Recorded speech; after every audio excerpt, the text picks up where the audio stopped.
generosity is really, it's love lived out. So for kids to grow in generosity, I think they need a big vision of self-giving love. They need to understand it's more than just sharing stuff. It's a giving of ourselves for the sake of the joy and betterment of others. Welcome to Blueprints, a podcast helping parents thrive in today's demanding world. Join Greg and Cody as they explore God's big plan for families and the big job of raising kids. Welcome to Blueprints. We are going to be talking today about how to develop generosity in the heart of our children. I am Cody, and I am here with Greg. So this has been part of a longer series that has kind of walked through all the different ways that we see God's grace shown to us and what that means for the life of our children. You can actually find out a number of these resources and learn different ways to engage God's grace-based blueprint into your life by going to gracebased.com and engaging with that more.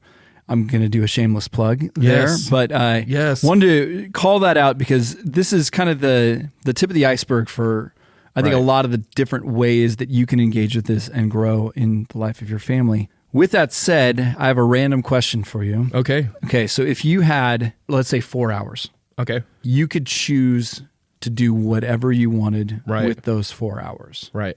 What am I doing? What would you do? Okay. I love being around people. If you've listened to this podcast, you maybe have picked up on it. Either I'm hitting up someone to go meet up and hang out, crack some jokes. Okay. I would surround myself with people, and I would have myself a good time. Yeah.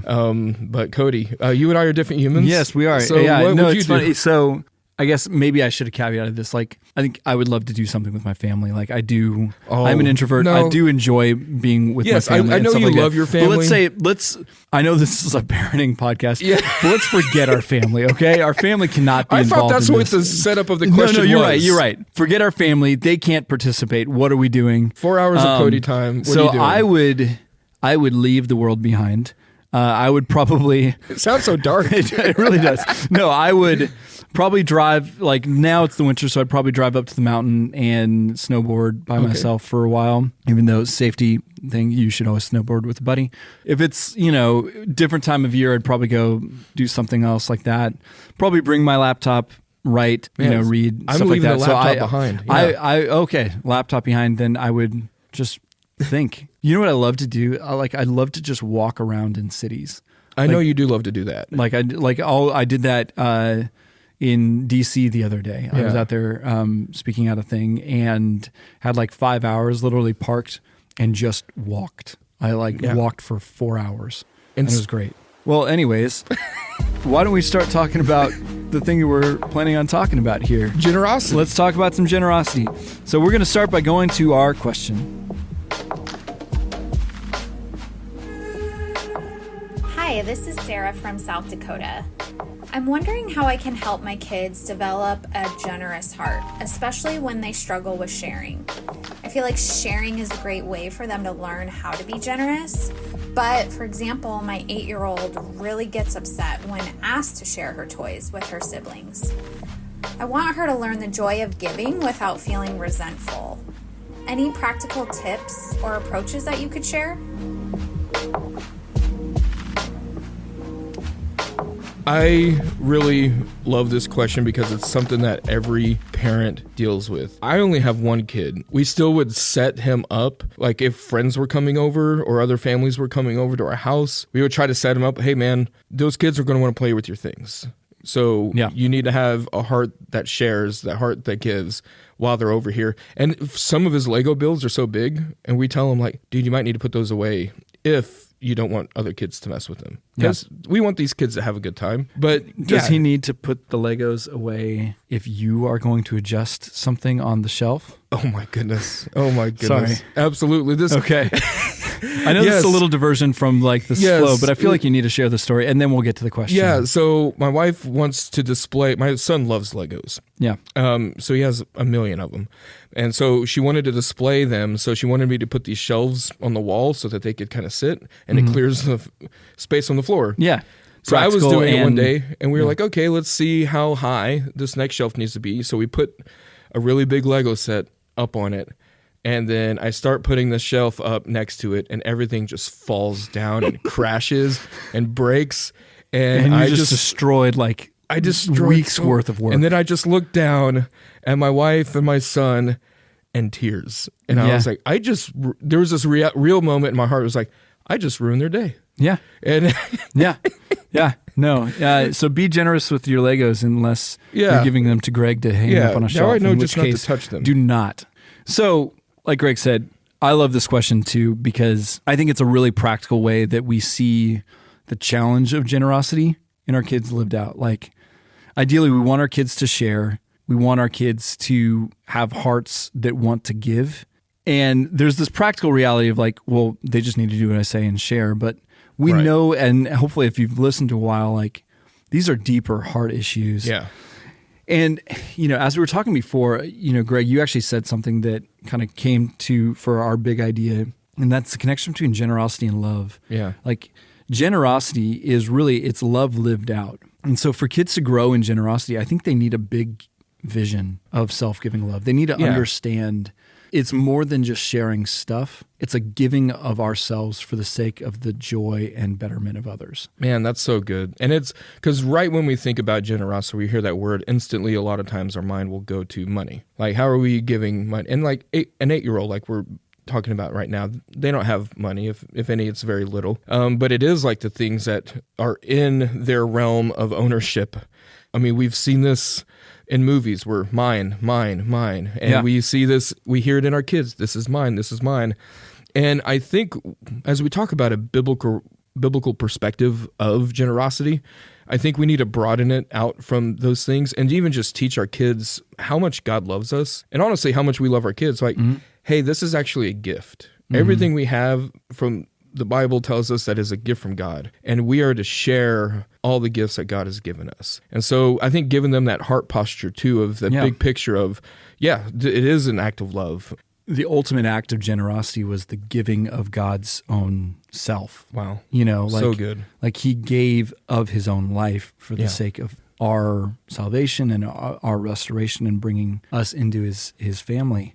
And, there's no greater love than this, that you would lay down your life for a friend. There is this embedded connection between the idea of love and the idea of generosity that I think if we just focus on the actions of generosity, we might get better sharing and better logistical thing, but we'll miss the deeper things. So what's beautiful is I think we have that opportunity in these moments with our kids. You see examples, obviously, in the Bible of the good of generosity, but you also see the outcomes in the Bible of a lack of generosity. I mean, we were talking earlier about Ananias and Sapphira. If you want to talk about like a pretty extreme, dangerous thing, why don't you tell the story? Tell the tale. So you have this beautiful picture of the family of Jesus. All just got saved. They're all worshiping, doing life together, breaking bread together, fellowshipping, and they all start giving, and they give like everything they have. And Ananias and Sapphira, they come in and just give some of what they have.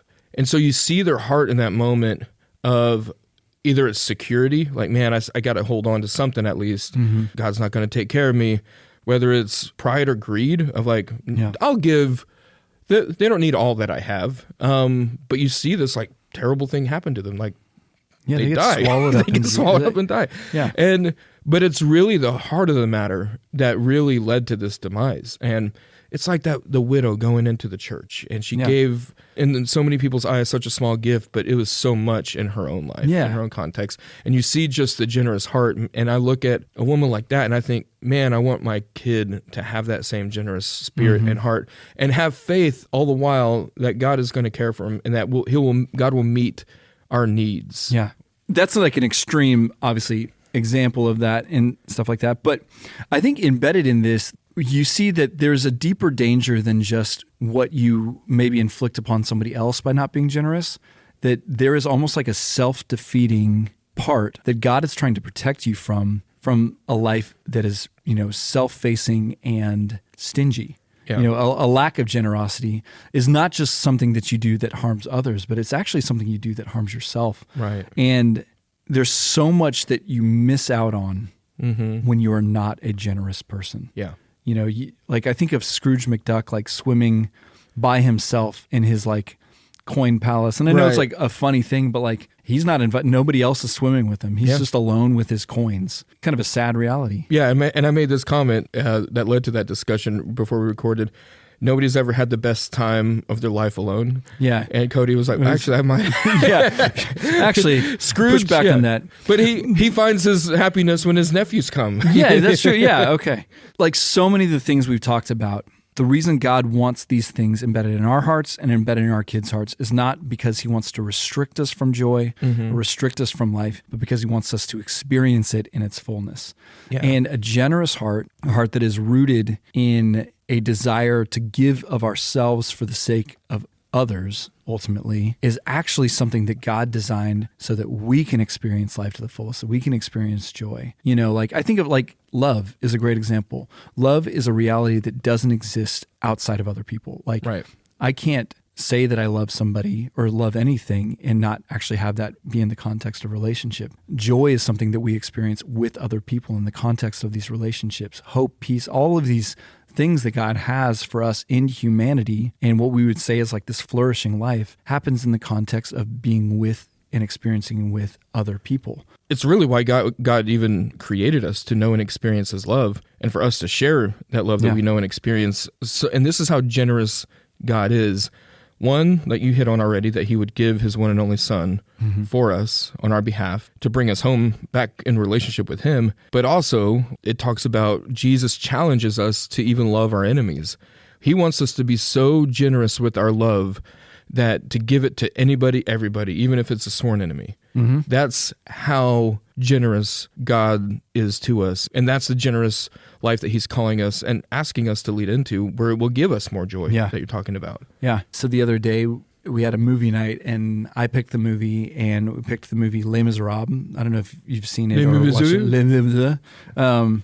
You know, it's this incredible story of this guy who was a prisoner who gets out of prison, can't find work, ends up stealing this stuff from a priest, and the priest, instead of sending him to prison, says, no, I gift this to you, take this to become a better man. And he has this whole life where you have this one character who lives this life of generosity, literally gives of himself at every step of the way throughout this whole story, this beautiful story. And then you have like his nemesis, who's this cop who's trying to chase him down because he breaks parole, Javert, who is not a generous person. He's doing everything by the law. He's doing everything like he's driven by this thing, but he is not a generous person. And what's interesting is you have these two pitted against each other, and you see as the more Jean Valjean gives of himself, the more life and love and beauty surrounds his life. And the more Javert ultimately tries to take from others and not do that. I mean, it ultimately ends up like, spoiler alert, he jumps off a bridge and kills himself. Like that's, which it's like, okay, so to take a step back, like I'm watching this with my family. And like, to be fair, this might not have been the most appropriate movie to watch with all of my kids. And we're watching this and like, this is happening. And Lauren's looking over at me like, why? And like by the end, like literally all of us are in tears, and they're like, well, that's the last time we let dad choose the movie. Oh, man. All that said, it's a beautiful story of this idea. Like the more you give, the more life you get. The less you give, the more you crumble in on yourself and the less you flourish. So bringing it back to the question of, you know, how does it play out with sibling rivalry? We have an 8-year-old daughter who struggles to share. You know, you want ultimately your kids to share, not because you tell them to share and like threaten their life if they don't. You want them to share because they want to, because they get that what they have is a gift, and they get that there's a joy that they will get by bringing that there. But that's not going to happen naturally, right? You know. So let's talk a little bit about like, what do we do? How do we cultivate that? How do we actually build that into our kids? Yeah, my wife and I have tried to like have it be a practice in our son's life, even in like small ways. He has a toy that he doesn't play with anymore, that he's maybe outgrown or just moved on. And we'll ask him like, hey man, do you think the kids across the street might be interested in that? Why don't you go give them that? Not out of a sense of duty. And you can see him light up a little bit when he does, hey, do you guys want this toy? And they're like to have? Yeah, do you want it? And so we try to find practical ways. I think having our kids see us tithe or give also, and just be generous in spirit about who we are and what we do. Yeah. I think, and we're not making a scene like, look what I'm doing, look what I'm giving. But like many things we've talked about on this podcast, some of this stuff is just more caught than taught. And so if we're not doing it, it probably won't be a part of their rhythm. Yeah. And I think that's right on. This is something that they're observing in us. And if we don't have generous hearts and we don't have generous spirit, they're likely not going to follow in suit. We've talked a lot about this before too. I think a lot of this, one of the practical things we can do is help, I think, frame like the story around what it is that we're doing. Like in their world, they have this toy that they really want to play with, and they have a friend or a sibling or something like that wants to play with it too. And there's this natural reality that kicks in of like, well, if they're playing with it, that means that I'm not playing with it. And like, that's kind of the perspective that they have in it. I think we can come along and say, help give them a bigger story that surrounds that moment. Recognizing, like, I get why in this moment you might not want to do that. But hey, let's think about this. Like, you got that because somebody else gave it to you, Yeah. So this is something you experienced because this was a gift. And there's another scenario in which they're not taking it from you, but you are growing the joy that you can have with it by bringing somebody else into it. Yeah. And it sounds a little cheesy. Spoiler alert, this will probably not work right away. They will probably still not want to share it. Yeah. But over time, as that kind of keeps coming up and they keep hearing that, I think over time you'll get to a point where you're like, they're like, okay, I'm going to try to do this and I'm going to see how much joy they have. So I'm seeing this right now personally with I have a 9-year-old and a 7-year-old. They share a room and generally they play together really well. But obviously there's going to be times in which they do, like they're fighting over the same thing, or one person wants to do one thing and the other person wants to do that other thing. And we've been doing this a lot where we're like, hey, I know that you guys love playing with each other. I know you guys really have a great time when you do this. What if instead of fighting over that thing you're doing, you come up with a way to actually enjoy it together and have fun with it together? And like at first, like this does not happen very well, but over time, I think the repetition of that type of framing, it's incredible like what that does to their natural propensity towards understanding like, oh, I'm not losing something by giving it. I'm actually gaining something by giving it. And that to me is the heart flip we're trying to get. It's like this upside down, almost like counterintuitive way that God made us. Yeah. Where like the more you give of your life, the more you have of life. Yeah. And the more you try to protect and take of your life, usually the less you have of it. The more you lose it. Yeah. Yeah, the more you lose it. And so it's the same thing. If you can start to flip the script in their minds in these moments of saying, by giving this away, you are not losing something, you're actually gaining something. Over time, that starts to sink in to where their natural impulse is to be like, oh, I know that I'm actually going to have a lot more fun if I do this on my own. The other night, I was up in my office playing guitar just to kind of unwind. Sensitive guy moment. Thinking about flower petals, things like that. My oldest son was playing the bass guitar on his own. My other son had his headphones on playing the keyboard. 2 little ones were downstairs. And I just thought like, hey, this is probably something we would enjoy doing better together. And so I came into their room, we started playing. I think we were playing like Green Day or something. Yes. I found like an easy song that we could all like jump in on. What was like this moment of like, yeah, we're all enjoying something to an extent on our own. Like it created this really beautiful, fun moment where we're like, oh, music is really fun when it's shared. It's actually more fun. Right. We're like playing together. We're able to do more things. My 9-year-old son brought up some bongos that I didn't even know where we had bongos. Right. Like I didn't know those existed in our home. And then a ukulele came out of nowhere. I'm like, I don't know where any of these things came from. Dude. And so like we're all doing that. We're like jamming, like, and it was this super fun moment. And it kind of just showed to me and showed to them like, these are things like, yes, we can do these things on our own, but gosh, when we share them, it just becomes so much more beautiful and better. That's awesome. Yeah. Something I'll put in my son's ear also is that as far as gift giving. I think because I tell, hey, mom's birthday's coming up in a month. Once you start thinking about it, Christmas is coming up. Once you start thinking about what you want to get mom. And even when we go to a store, I'm like, hey, keep your eye open. And if there's anything you think mom might like, point it out to me. Maybe we'll get it. Because I want him to help open his eyes and his world up to rather it just be like a singular focus. And it has. It's developed into some cool things. And even this, like 2 months before Christmas, he's like, Dad, I know what I want to do for mom. Yeah. And so I was like, oh, great planning, man. Great thinking about outside the box. Do you have any ideas? Yeah. And they're like, oh. Because I'm flowers, not chocolate? sure. Yeah. What have you heard? And then I gave those to my wife and said, look what I gave them.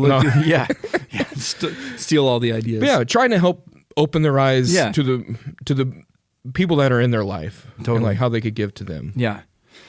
I think coming back to the question and coming back to like the very practical ways in which like we're seeing this live out as parents, I think the more we can root the idea of generosity, not so much in the act of sharing, but in the act of love, storytell around it, create the framework for understanding this stuff. And then ultimately helping them when they maybe don't do things right the first time, which is often. Right. Don't come down on them. Use that as a time to train. Like, I don't know if you do this, but we will oftentimes use a redo. Like instead of disciplining or something like that, if a kid like reacts the wrong way, we're just like, hey, let's just redo that. Okay. Like you're not in trouble. Like I get it. And if they don't know, like, well, what am I supposed to do in a redo? We would walk them through like, hey, maybe instead of hitting your sibling with that book, you could read it with them. Maybe try that. Here's an idea. let's just go for that, and almost like helping them like play this scenario out differently. Gosh, that has, I think, saved us from some of these like knockout full on blowouts that we have with kids. No, you did this, and like all of that stuff.